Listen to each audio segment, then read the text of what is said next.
Assalamualaikum warahmatullahi wabarakatuh. Salam sejahtera buat kita semuanya.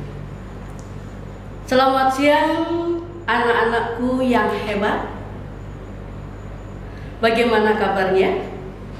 Apa kalian semuanya masih semangat mengikuti MPLS? Alhamdulillah, semuanya masih semangat. Agar kalian lebih semangat lagi, mari kita teriakkan yel-yel SMA Kartika 43. Kalau Bu Ani bilang SMA Kartika 43 Surabaya, kalian jawab Jaya, Jaya, Jaya. Yes. Bisa? Oke. Sekarang kita mulai. SMA Kartika 43 Surabaya, Jaya, Jaya, Jaya. Yes. Terima kasih.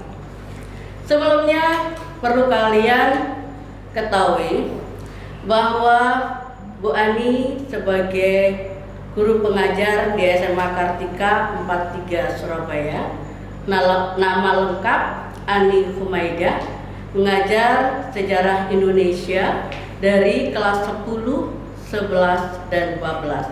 Sehingga kalian nanti kalau sudah kondisi normal memungkinkan untuk masuk sekolah, pasti kalian semua akan bertemu dengan Bu Ani.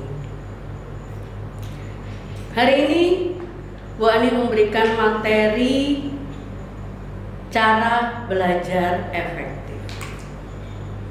Untuk itu kalian harus tahu lebih dulu apa itu belajar efektif. Yang dimaksud dengan belajar efektif yaitu proses belajar mengajar yang berhasil guna dan mampu satu, untuk memberikan pemahaman, kecerdasan, ketekunan, mutu atau kualitas yang lebih baik. Dan atau yang kedua, memberikan perubahan perilaku yang diterapkan dalam kehidupan sehari-hari sehingga menghasilkan sumber daya manusia yang unggul. Ingat ini. Jadi intinya, kalau kalian bisa belajar efektif, maka di sini dua hal akan kalian hasilkan. Yang pertama, kalian akan memahami atau mendapatkan kecerdasan, ketekunan, dan mutu kualitas yang lebih baik. Yang kedua, dapat mengadakan perubahan perilaku yang diterapkan dalam kehidupan sehari-hari sehingga menghasilkan sumber daya manusia yang unggul. Nah, tentunya kalian pingin semuanya toh? Jangan khawatir, Bu Ani punya tipsnya. Bagaimana cara belajar efektif? Bagaimana agar kamu bisa menjadi sebagai putra-putri atau siswa-siswi yang unggul atau yang hebat? Pinginnya? Oke. Tips pertama yaitu dengan cara belajar berkelompok. Tentunya belajar berkelompok sangat menyenangkan. Kenapa? Karena biasanya kalian belajar sendiri. Sekarang kalian ditemani dengan teman-teman kalian. Apalagi belajarnya di rumah, bisa santai, mungkin bisa sambil nyemil-nyemil kalau disediain. Nah, enak kan? Tapi ingat, dalam belajar berkelompok harus betul-betul fokus pada tujuan awal, yaitu belajar. Jangan justru ada teman ngobrol, ada teman lebih banyak main. Tapi ingat loh ya, dalam belajar berkelompok harus fokus dengan tujuan awal. yaitu belajar. Jangan sampai lebih banyak karena ada teman, lebih banyak ngobrol, lebih banyak main, akhirnya tujuan utama tidak terrealisir. Maka dari itu, dalam belajar berkelompok, kalian harus memilih juga teman untuk belajar.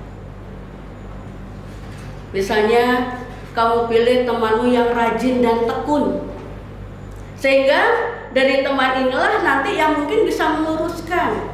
Kalau kalian ada yang nyeleneh, pinginnya makan terus, pinginnya ngobrol terus.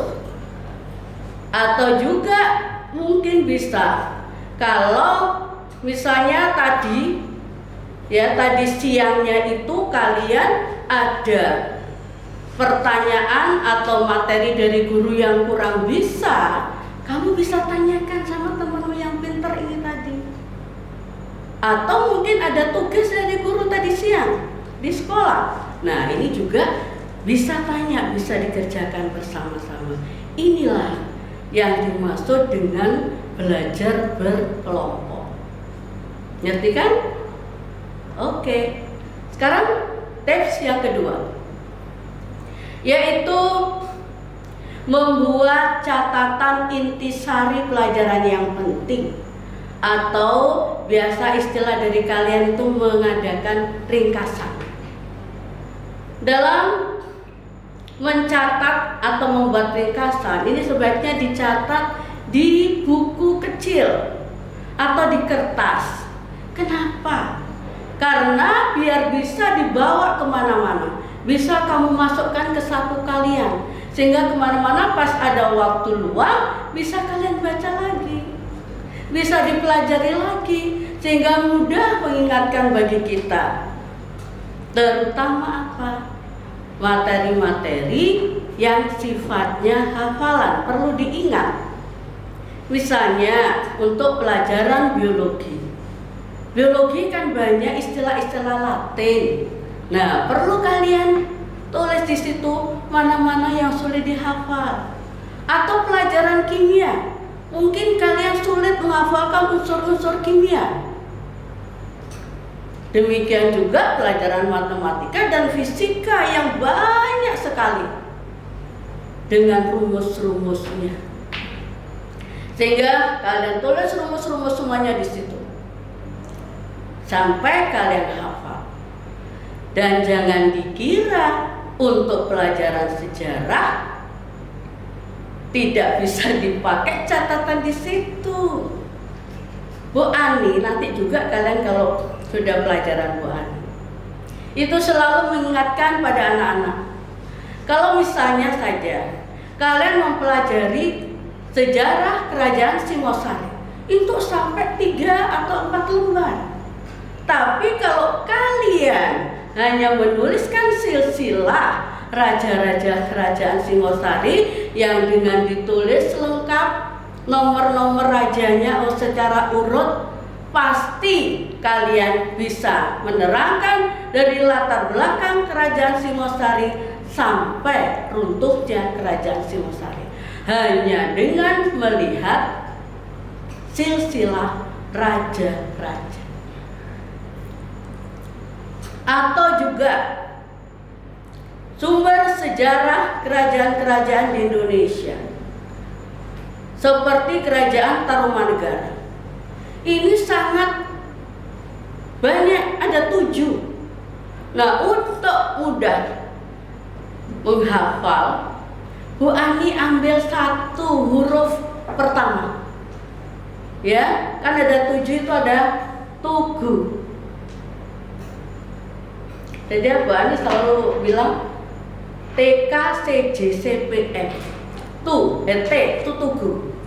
K kebun kopi. C Ciaruteun. J Jambu. C Cianten. P Pasir Awi. M Punjul atau Cidanghiang. Maka pada saat itu pasti semuanya ramai. Tugu, kebun kopi, Ciaruteun, Jambu, Cianten, Pasir Awi, Munjul. Mudah hafal kalau kalian pakai istilah-istilah itu. Demikian juga kalau kita ambil dua huruf seperti prasasti Kerajaan Sriwijaya, Kakeko Tate Nali, K Karang Berahi, K Kedukan Bukit, Ko Kota Kapur, Kake Kota Talang Tuo, T Telaga Batu, Nah Nalanda, L Ligor. Nah, untuk menghafal ini, kalian bisa membuat singkatan-singkatan atau istilah-istilah yang betul-betul mudah kalian ingat. Itu yang penting, ya. Jadi itu caranya dengan membuat catatan intisari atau ringkasan. Oke, ngerti? Ya, makasih. Sekarang yang ketiga, dengan membuat perencanaan yang baik. Ingat, tujuan kalian belajar kan untuk mendapatkan nilai yang baik, atau hasil ujian yang baik, atau rapot yang baik. Banyak sekali tujuan-tujuan dengan belajar. Nah, agar tujuan kalian belajar tadi betul-betul bisa terlaksana, tentunya harus diadakan perencanaan yang baik. Apa itu maksudnya, Ibu? Buat jadwal belajar. Tentunya disesuaikan dengan kemampuan kamu sendiri. Kemampuanmu tidak sama dengan kemampuan si Amir, atau tidak sama kemampuan dengan si Ina, dan sebagainya. Kenapa? Sehingga di sini perlu kalian membuat jadwal belajar sesuai dengan kemampuanmu. Jangan mencontoh jadwal belajar mereka yang tidak sama dengan kalian. Maksudnya apa? Gini, misalnya kamu si Ira ini paling, dia itu merasa paling sukar sekali, sulit sekali tuh belajar fisika. Maka dalam belajar fisika dia harus memberi waktu yang cukup banyak jika dibandingkan dengan belajar agama atau PKN. Pokoknya menurut dia, menurut kemampuan dia. Kalau dia merasa mudah, gak usah lama-lama belajarnya. Karena waktu yang lain, waktu belajar itu dimanfaatkan untuk mempelajari pelajaran yang dia anggap sulit. Ngerti maksudnya? Oke, ya itu caranya. Yang keempat, yaitu disiplin dalam belajar. Ingat, tadi membuat jadwal belajar. Jadwal belajar yang sudah kalian buat harus kalian laksanakan dengan baik dan tepat waktu. Kalau kalian tidak melaksanakan tepat waktu, selalu nunda-nunda, pasti kalian tidak berhasil. Akibatnya apa? Belajarnya sedikit, waktunya untuk permainannya, untuk ngobrolnya yang banyak, sehingga itu namanya tidak disiplin. Yang kelima, yaitu harus aktif bertanya dan ditanya. Baik itu belajar di sekolah maupun belajar di rumah, kalian harus aktif untuk bertanya. Terutama bagi siswa yang merasa kurang mengerti atau kurang memahami materi yang sudah diterangkan oleh guru. Jangan ragu-ragu, boleh tanya apapun. Kalau misalnya kalian ada yang malu, nanti aku ditertawakan sama temanku, bolehlah kalian nunggu pelajaran berakhir atau pada saat istirahat, kamu dekati sama gurumu. Bu, kalau misalnya saya tanya pelajaran tadi, bisakah? Kalau beliaunya mengiyakan, berarti kamu bisa tanya pada saat juga. Tapi kalau tidak, kalian bisa tanya untuk waktu-waktu berikutnya. Demikian juga sebaliknya. Kalian harus siap untuk ditanya. Ya, ditanya sama temanmu, misalnya kamu sudah merasa memahami materi yang sudah diterangkan. Maka kamu menawarkan diri. Siapa yang belum ngerti, mungkin saya bisa bantu. Nah, ini seperti tutor sebaya. Dulu pada saat Bu Ani masih sekolah, itu pada saat pengujian ada di kelompok-kelompok kan. Di situ ada yang pintar, ada yang kurang pintar. Sehingga yang pintar ini nanti bisa memberitahukan atau menerangkan pada temannya yang lain. Ini yang dinamakan tutor sebaya.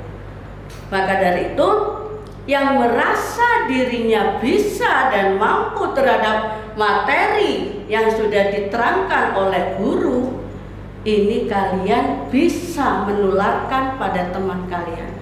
Kenapa? Secara tidak langsung kalian juga nggak rugi. Kalian malah bisa enak mengulang materi lagi. Berarti secara tidak langsung kalian juga belajar kembali. Bu, bagaimana kalau ternyata ada keganjalan kita nggak bisa, Bu? Oke, bisa dikerjakan bersama-sama kembali. Kalau ternyata bersama-sama pun nggak bisa, baru bertanya kepada guru kalian kembali. Oke ya. Sekarang yang keenam, tips yang keenam, yaitu belajar dengan serius dan tekun. Nah, bagaimana tadi yang sudah Bani jelaskan?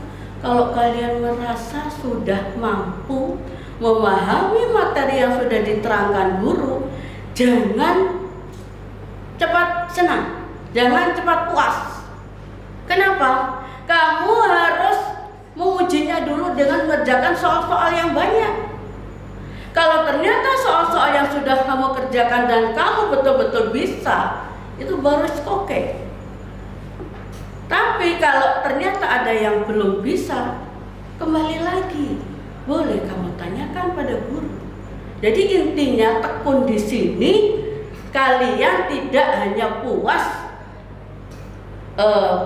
bisa memahami apa yang diterangkan guru, tapi juga harus menerapkan dalam soal-soal atau berbagai soal yang berkaitan dengan materi tersebut. Sekarang tips keberapa? Ketujuh. Hindari belajar yang berlebihan. Ya, hindari belajar yang berlebihan. Ini istilah anak-anak adalah wayangan. Belajar semalam suntuk atau wayangan. Karena tidak pernah menghiraukan info dari guru, diberitahu temannya, besok ada ulangan ini loh, kamu ulang. Oh iya, baru sadar kalau besok ada ulangan. Akibatnya apa? Dia semalam suntuk belajar gimana caranya besok harus bisa mengerjakan ulangan. Tentunya kalau belajar terlampau lama, ini nggak baik. Yang pertama, hasilnya tentu kurang memuaskan. Yang kedua, kalau kamu nggak sakit, karena terlampau lama sampai malam, mungkin sampai jam 1 malam, kamu sakit, besok udah bisa masuk, nggak bisa ulangan. Nah, siapa yang salah? Terus kemudian, atau kamu karena malamnya terlampau malam tidur, kesiangan, akhirnya juga nggak bisa masuk sekolah. Maka dari itu jangan belajar berlebihan. Ngerti toh? Oke, jangan dicontoh. Kemudian yang ke-8, harus mencari pembimbing yang baik. Ingat, dalam membimbing belajar memang selain guru kalian adalah yang kamu rasa bisa jadi bimbingmu, mungkin orang tua. Apalagi kalau orang tuamu seorang guru, malah bagus. Terus yang kedua mungkin kakakmu yang sekolahnya lebih tinggi dari kalian dan bisa. Atau yang ketiga temanmu yang pintar. Harus cari pembimbing itu. Dan yang keempat mungkin orang tuamu menyediakan guru les privat. Itu alhamdulillah kalau ada itu. Tapi kan nggak semuanya bisa memanggilkan guru privat. Ngerti ya? Oke, terakhir tips dari Bu Ani, yaitu mencari media yang relevan. Tentunya media yang paling relevan adalah buku pelajaran di sekolah yang ditentukan oleh sekolah. Tapi untuk tambahan pengetahuan kalian terhadap materi tersebut, terhadap pelajaran tersebut, tidak menutup kemungkinan kalian mencari buku-buku di perpustakaan. Tentunya dengan materi yang relevan. Atau mungkin dari majalah-majalah. Maksudnya majalah pengetahuan.